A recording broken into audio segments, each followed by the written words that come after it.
A evolução na qualidade e expectativa de vida da população idosa contribuiu com as transformações percebidas no comportamento dos avós, que deixaram de figurar apenas como referências de afeto e assumiram características mais ativas, como cumprir com os seus netos uma agenda de atividades diárias, não é? Ir para a academia, levar os netos na escola, enfim. Isso além de muitas vezes acumularem o papel de provedores e também educadores. E eu estou conversando com o psicólogo e consultor Dalton Rotem, que está aqui nos dando várias orientações a respeito desta nova função dos avós. E eu queria que me dissesse um pouquinho sobre aquela situação que é muito comum. Os avós já educam os netos de uma forma. E aí tem o conflito da forma de educar dos pais. Como é que a gente faz uma mediação?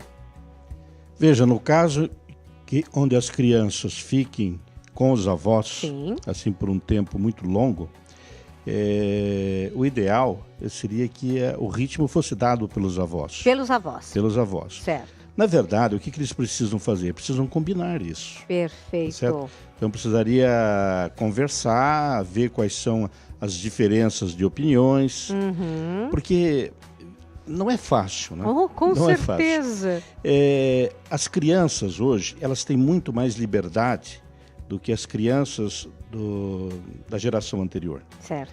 Então, aquele ritmo que os nossos pais tiveram, a forma de nos educar.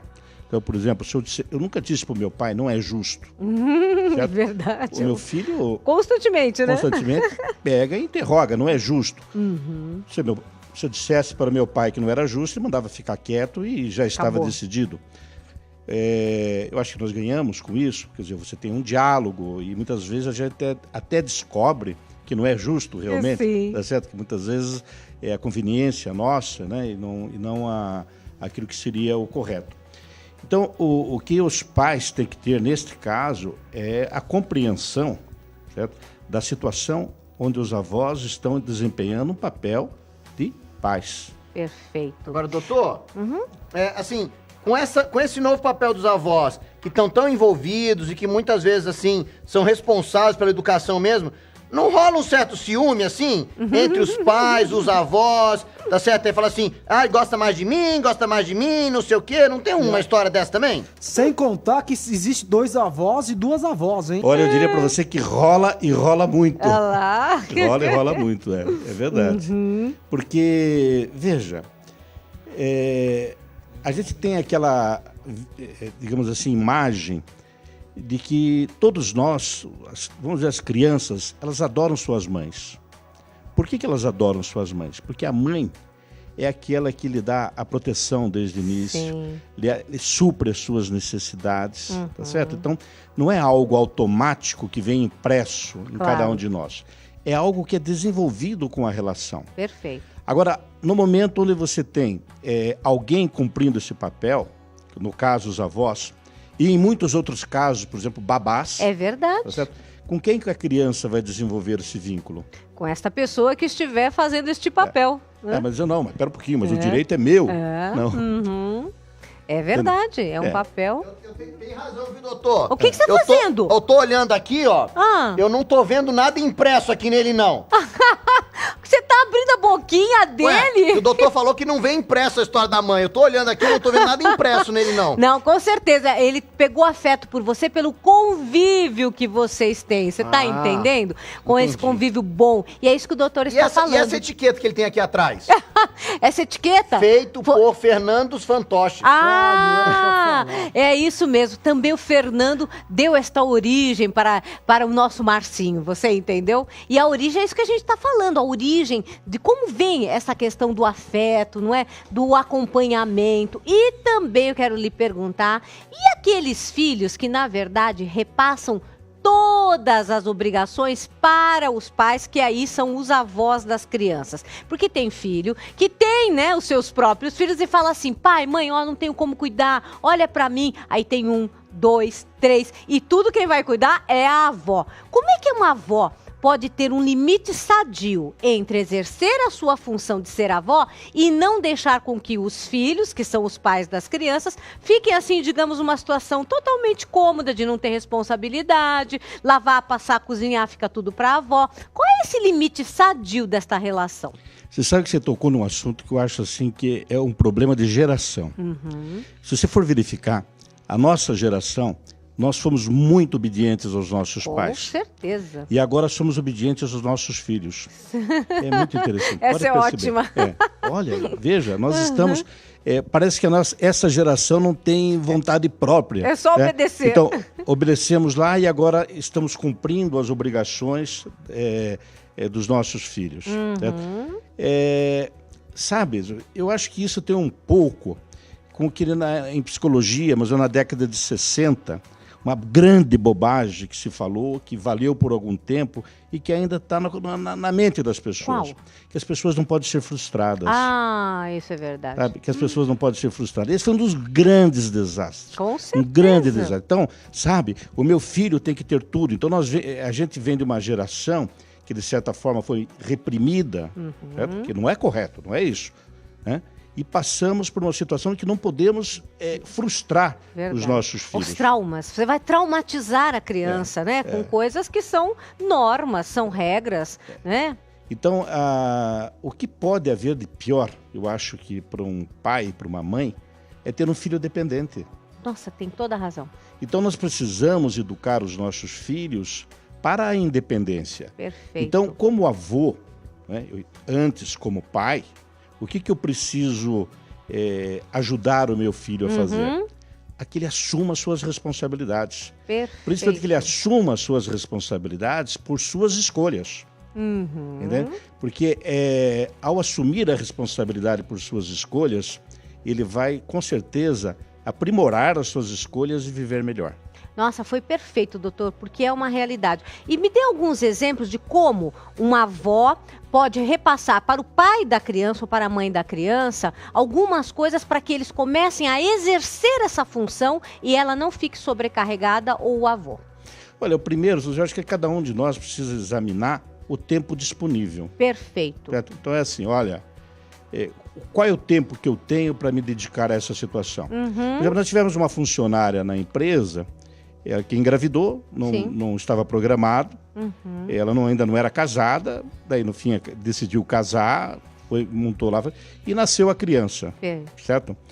E aí o que fazer com a criança? Então, a avó materna, ela mora na Bahia, tá? A mãe da mãe. A avó paterna mora próxima. Então ela pediu para que a avó cuidasse. Sim. Ela falou, 2 meses. 2 meses? 2 meses. Pronto. Claro, 2 meses. Claro. Até você se arrumar, se ajeitar. Na verdade, ela deu exatamente o tempo dela voltar ao trabalho, dela cumprir aquele espaço de tempo referente à licença maternidade, e dela disse, agora você se vira. É assim, claro, disse de uma forma mais delicada, não tão incisiva da maneira como eu coloquei. Mas disse que ela não poderia cuidar. Então, o que ela fez? Ela é uma má avó? Muito pelo contrário. Entende? Ela agiu com muita maturidade. Perfeito, O que decidiu essa funcionária? Infelizmente para nós, ela decidiu parar de trabalhar por um certo período. E sabe o que eu disse para ela? Parabéns, você fez uma excelente escolha. Com certeza. Porque, sabe, hoje nós vivemos um mito lamentável. É o que diz o seguinte, a mulher que não trabalha fora não é feliz. Tem Isso uma cobrança, né? De que eu tenho que estar fora, eu tenho que trabalhar para eu ser uma pessoa útil, realizada, bem-sucedida. E tem tantas formas, meu Deus, de a gente ser feliz. E aí, o exercer a maternidade realmente é muito importante. E a pessoa tem que analisar muito bem, por isso que a gente fala, se preparar para a maternidade não é simplesmente gerar o filho, não. É saber que vai ter que dar esse momento de doação. Pode falar. Doutor Dalton, olá. Assim, mas tem razões diferentes pelas quais os pais deixam os filhos ficarem com o neto? Assim, muda muito? Por exemplo, às vezes o senhor falou aí de que o pai, a mãe não tinha tempo, né, para cuidar do filho. Mas tem uns pais também que viajam pro exterior para poder fazer dinheiro lá no Japão, por exemplo, né? Tem uns pais que tem algum outro problema, tem um filho com mais problema, não sei. Tem várias razões, assim, pelo qual os pais deixam os filhos com os netos? Ah, não tem a menor dúvida. Você sabe que eu acho que no século XXI, nós perdemos assim uma qualidade de uma resposta àquelas perguntas fundamentais da vida. Quem é o homem e para que ele serve? Sabe? Eu acho que nós perdemos o rumo. Então, hoje, todos nós estamos servindo à economia.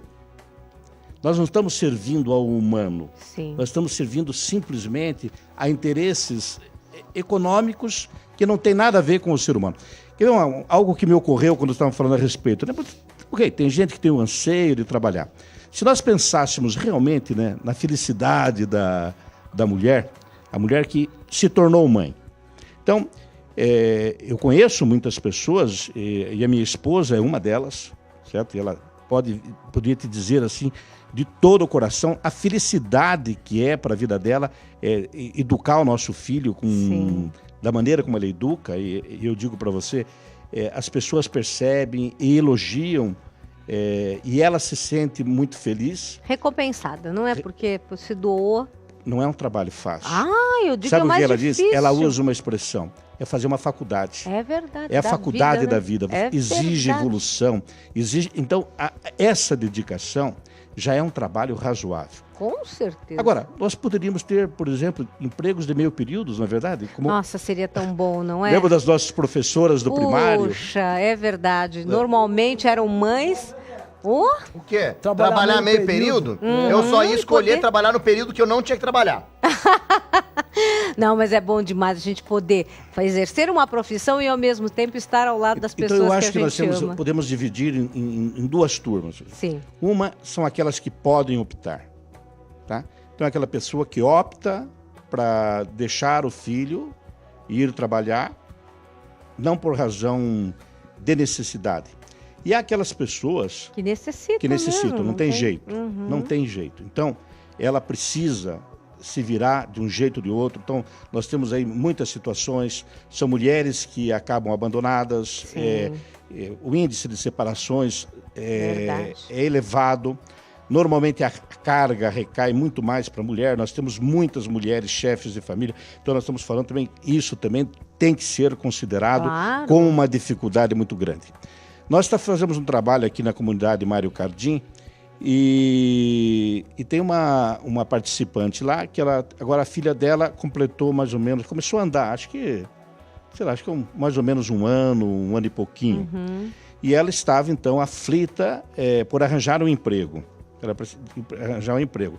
E passaram 3 semanas ela arranjou um emprego, porque a filha então, ela arranjou um lugar na creche, que foi muito legal, ela ficou muito feliz. E ela arranjou um emprego. Você adivinha qual é o emprego que ela arranjou? Babá. Babá. Vocês estão vendo? Olha! Babá. Exatamente. E aí a qualidade, né? A qualidade da convivência. Porque, veja... mas é muito irônico mesmo.